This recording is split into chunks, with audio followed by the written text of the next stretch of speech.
I have a lot of law of attraction stuff. Tell us a story. Okay, well, here's a pretty good one. I have lots of, like, I'm really good at manifesting small things that I don't care about as much, which I think is how it works. Like, that's what the non-attachment thing is. Like, you can send out a desire that you want, but if you're really attaching it and needing it, and oh my gosh, I need it, then you're just going to get more of that feeling of need back. And, it really, the universe reflects what you put out there. So that's why they say you can have a desire, you can send it out there, you can visualize it, as long as you feel good while doing it. If you feel bad while doing it, then move on to something else until you can raise your vibration and then feel good. I love Abraham Hicks. She talks about law of attraction in such a clear way. But so anyway, there was this one teacher. It wasn't Abraham Hicks. It was this lady on Facebook, actually. It's a Facebook page I like called Raise Your Vibration Today. She's a really good teacher, too. I love the way I love her energy. But she said that it's good to do little things for practice to get your confidence up so that you can manifest bigger things easier, because you'll know that this is how the universe works. And so she said, well, do something random that no one thinks about a lot, and it is so random that you would know that you manifested it. So she said, pick one of these items. It could be a drum or a rubber duck or something like that, because those are the randomest things that no one thinks about. And my sister has a drum in the house, and I wasn't going to pick that one, but I was like, okay, rubber duck. I don't have any rubber ducks. I don't know anyone with rubber ducks. I haven't seen rubber ducks in a long time. And so she took you through this exercise where you close your eyes and you visualize holding the rubber duck and what it feels like and what it smells like. You get all your senses involved, touch the rubber duck. How does it feel? And, move your fingers along its back, So we just did like this a couple minutes of visualizing this rubber duck, and then we let it go and don't think about it again.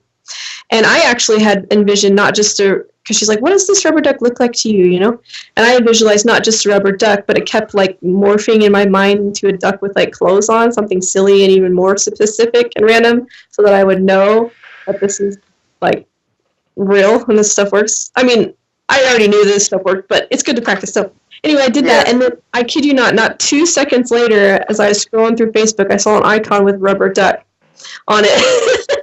And I was like, whoa, this is cool. But of course, I didn't take it as a full-blown one, because I'm like, no, I'm manifesting an actual rubber duck, not just this. But this is a cool side post. It's a cool synchronicity.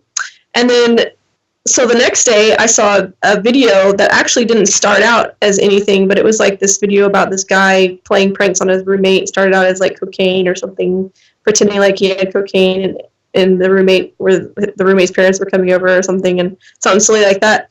And then the second half of the video, his prank was about rubber ducks. I kid you not. He filled the bathroom with rubber ducks, and then his roommate started to get really mad because every day he added more and more rubber ducks in the bathroom.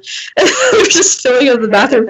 And then the roommate's like, no more little rubber ducks, no more little rubber ducks in the bathroom everywhere. And he was like, okay. And so the next day he put a giant rubber duck in it. Anyway, so that, it's really fun in manifestation. You get into it and you have fun with it. And I was pleased. I was like, this is hilarious. Like, I have not seen any video on rubber ducks in like years. And all of a sudden I start seeing on a rubber duck, and there's these rubber duck stuff coming at me. So anyway, I just let that go, and I was like, okay, that's cool, but I'm manifesting an actual rubber duck. So I think it was the next day, my sister was going over to my other sister's house, and I didn't really want to go, but something told me, you just need to go. So I went there to my other sister's house, and the nieces and nephews were playing and stuff, and I went to the bathroom, and normally her shower curtain is closed, so I don't see anything in the bathtub in there. But for whatever reason, it was open on this day, and I saw there was this little canister thing on the wall there, and I thought I saw something yellow, and I'm like, no, and I go and I pull it out, and it's this big rubber duck, and I'm like, whoa, this is cool. But then I look in there and I see more, and so I keep pulling out these toys, and I keep finding these rubber ducks, and I was so shocked and amazed. I'm like, oh wow, I didn't know she had all these rubber ducks. Like, I never knew that, and I've known my sister for years, and I guess she had her kids. And that it wasn't just regular rubber ducks. There was a pink rubber duck. There was rubber ducks with clothes on it. There were different kinds of rubber ducks, like one with policeman suit and one with a fireman suit and whatever. And I was just so like a little kid excited about all these rubber ducks that I was pulling out of this thing, and I lined them up. And it's like, no way, this is so cool. Like, the universe will have fun with you if you let it. It will have fun with you. And I was just, I thought that was the best thing ever. And I held the rubber ducks, and I'm like, this is so oh my god. Because I was not expecting that. I had no idea she had those, and you know, it's just so funny how you can manifest this.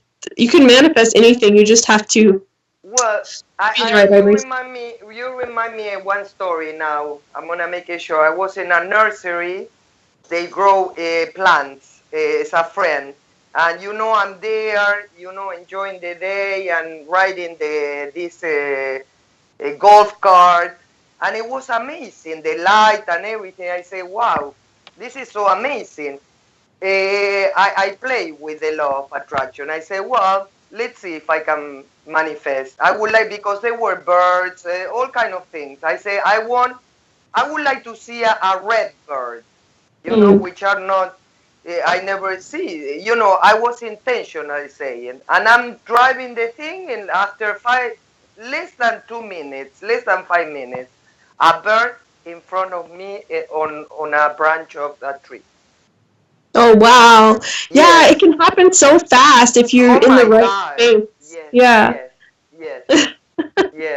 And it's fun sometimes. You're just like, whoa, you gotta follow those nudges from your inner being, and it'll take you where you're trying to go, you know? Yes.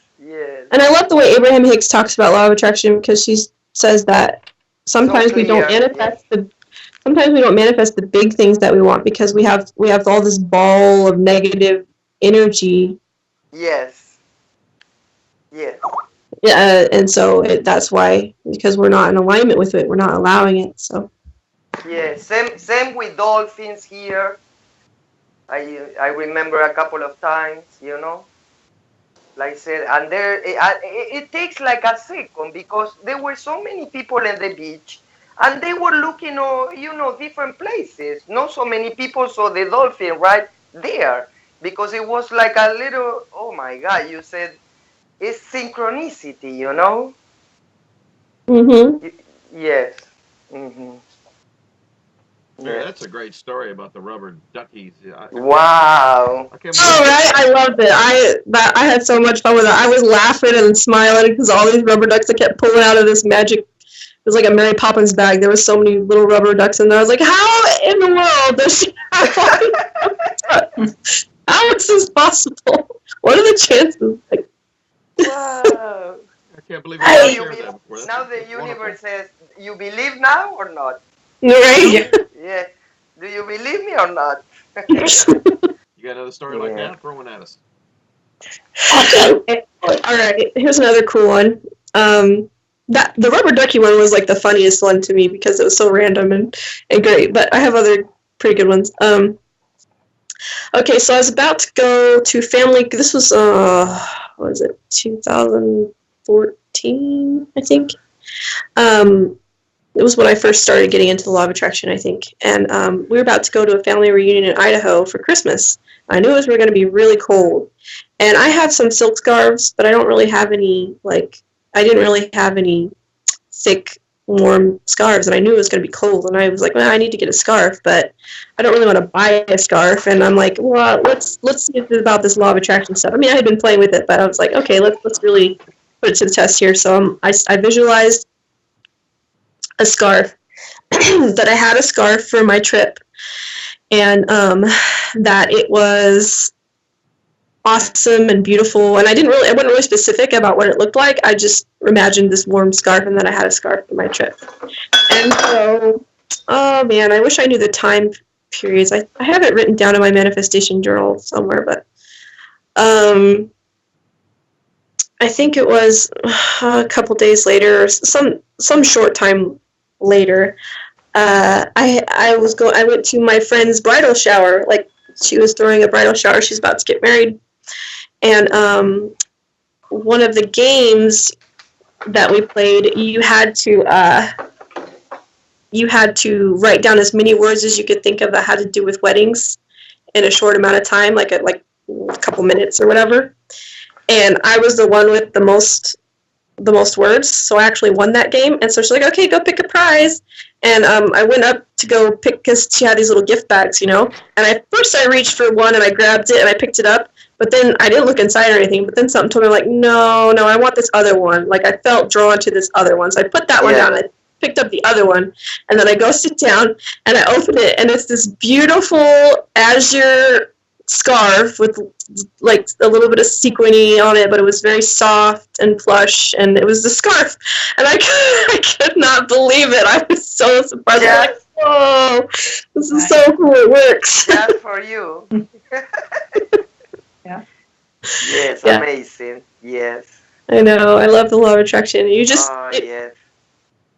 It's like, it's easy to manifest these little things that you have no attachment to. That you're like, okay, yeah, that would be cool, you know, like I can do that. Yes. That'd be cool. But the things I found in my life that I have a lot of attachment to, it's harder for me to manifest. And I know the reason why. It's because I haven't detached enough from it yet, and I haven't, you know, I have work to do. I have energetic work to do more on those things. But it works.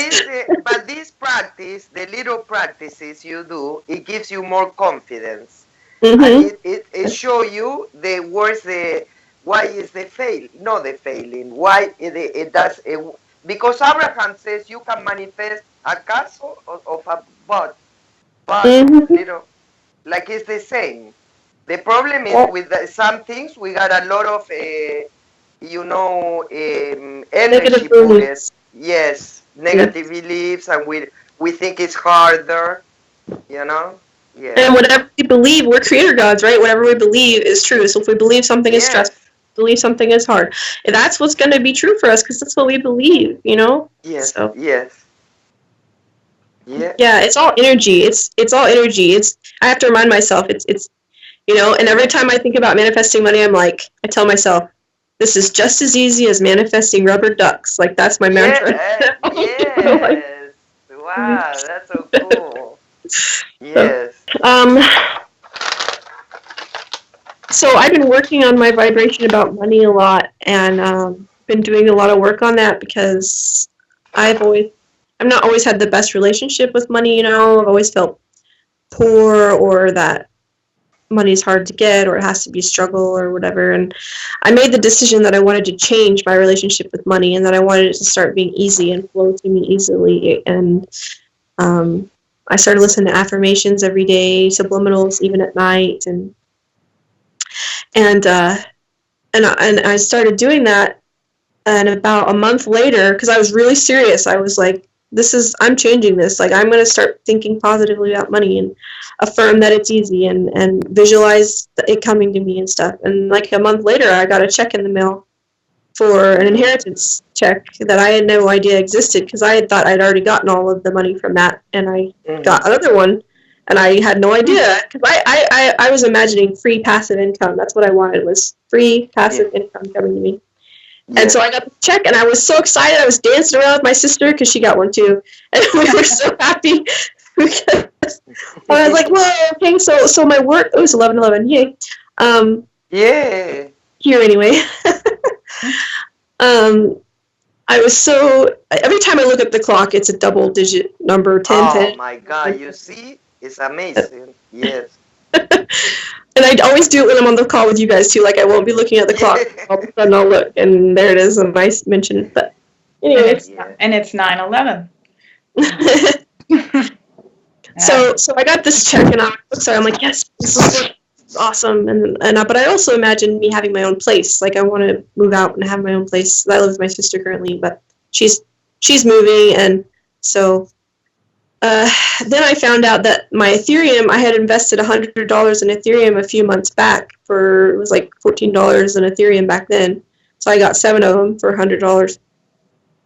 And now they're up to, they fluctuate between 900 and 1,000 something or whatever. But so now I have like $7,000, $8,000 in Ethereum. So now that's going to be the money I'm going to use to get my own place for now. And so pretty exciting stuff. I'm working on my vibration about money, and I'm looking forward to it being even easier in the future, and you know.